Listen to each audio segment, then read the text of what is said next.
Hello mga kababayan, welcome to my channel. Welcome to Laruan ni Obi-Wan. So this is actually the last action figure that I purchased at Toys R Us before they closed here in the United States. So I was supposed to really keep this mint in package, but it's okay anyway. So you only live once. So just enjoy the figures that we have. So this is a merchandise or a material from the Iron Man 2 movie as of 2010. So back in the day, we did not have any of those blast effects or firing effects or smoke effects attached to the packaging material. But what we always had in packaging, especially for Iron Man action figures, would be alternate handsets. So really appreciate the number of accessories that is included with this figure. So we have two extra handsets. So we have fists, we have utility hands or weapon grabbing hands, and we have the open handsets for repulsor blasts. We also have the rocket launcher, a cover for the right shoulder, a ammunition feeding system or a bandolier, and we have the figure in mint in packaging. So let's take it out and enjoy it.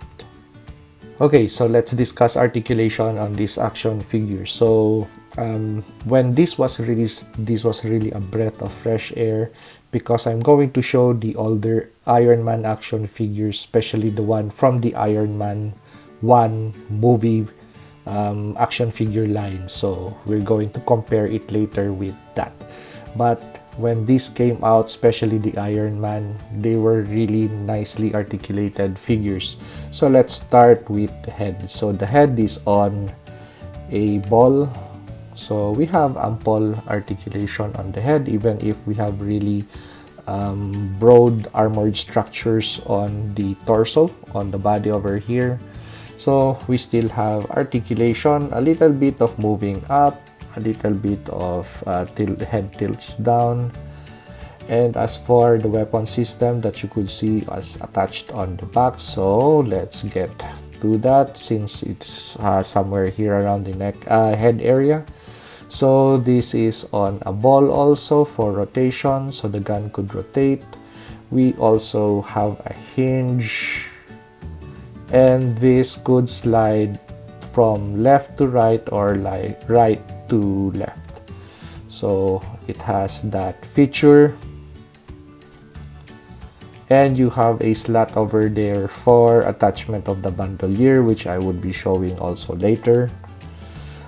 Now the shoulders, as for the shoulders, this is on a hinge. The shoulder armor is on a hinge, so the hinge is over there.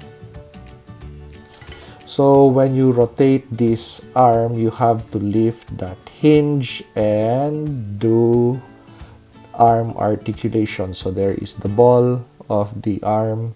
We have a cut on the bicep, 2 points of articulation on the elbow. We have now the repulsor shooting hands on this set.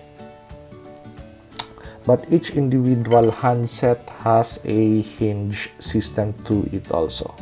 So really nice articulation on all handsets that were standard issue for this action figure. Now, so far, also this armor piece is also articulated. So we have unhinged over there. So once you rotate the hands and display it, or depends on what pose you want to put it, you could put this wrist armor out of the way. So as for the torso, we don't have any cut on the waistline for circular movement. We only have a ball at the diaphragm area, which acts for the ab crunches and the other circular or pivotal motion for the body of the action figure. So actually still a okay looking action figure, even if we just have that articulation point over there.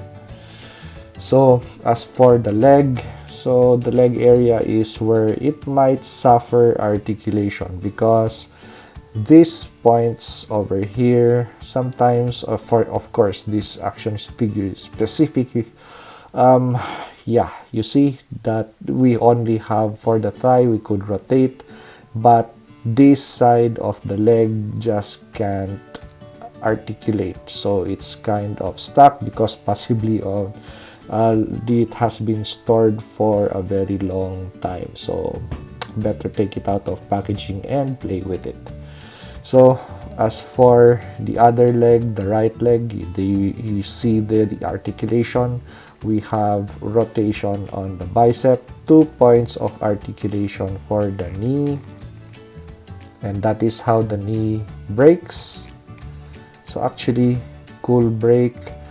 As for the really big foot, armored foot, because of the armored structures around the feet, we have little bit of hindrance in articulation, but of course, even if I subjected this already to my blow dryer, it's still quite stuck, so I still need to apply a little bit of heat to this action figure to loosen the joints up. Okay, so let's discuss the details of this action figure. So even if this is earring on the smaller side, because at present Iron Man action figures are quite bigger and bulkier compared to these old releases. I'll be showing that also later, comparing these to newer stuff. But the details on the suit of armor, if you could check out the War Machine online, all of the details are on this figure. So as to proportions also, the bulkiness of the torso is just right. The length of the arms is just right. It's not too long or too short. The length of the fingers or the handsets are also just right. The bulkiness of the forearms just right. The armored pieces, the thighs, the legs. So it is a nicely proportioned figure with all of the War Machine details present on it. Even the insignias or where this unit would belong to, FLTS, ED 145 or 445. So we have those markings.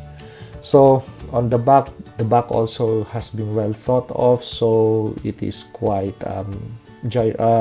bulky on this, because this is where this bandolier or ammunition feeding system would attach to the back peg over here and would peg to the gun. As to color, it is not too matte black or dark that when you put this action figure that it's going to be lost in the sea of action figures that you have on board at your display area. It would still pop up. This would still catch the eye of your visitor, or possibly your girlfriend or your future wife if she visits and takes a look at your collection. So really nicely executed and done action figure. We have both guns on the forearm, just as we expect with a Iron Man 2 War Machine. We also have on board a rocket pad. So the gimmick is you just pop off the right shoulder cover and you could attach the missile pad on the right shoulder, so completing that War Machine look.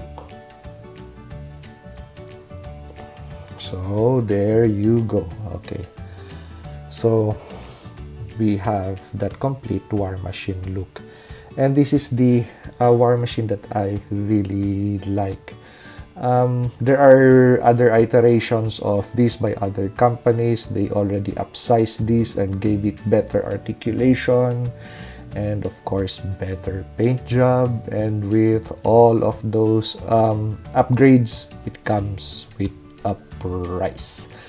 But this is not a cheap action figure, because this is also being sold in the secondary market for quite a good amount. So if you have this in your collection, just take care of it, because someday it might be a gold mine.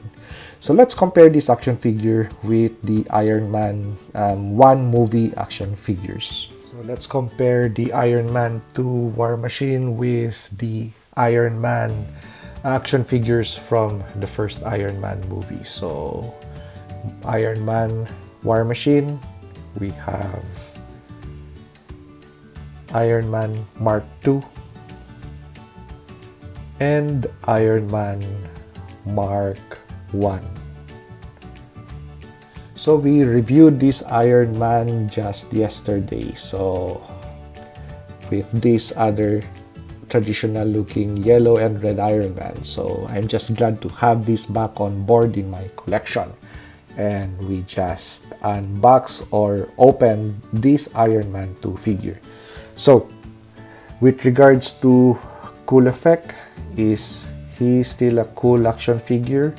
Yes, he is. So even he's erring on the smaller side of things and less bulkier side of things compared to these new other guys, he's still a cool action figure to keep in your collection. If you like this review, like, comment, and subscribe, and see you on the next Iron Man review.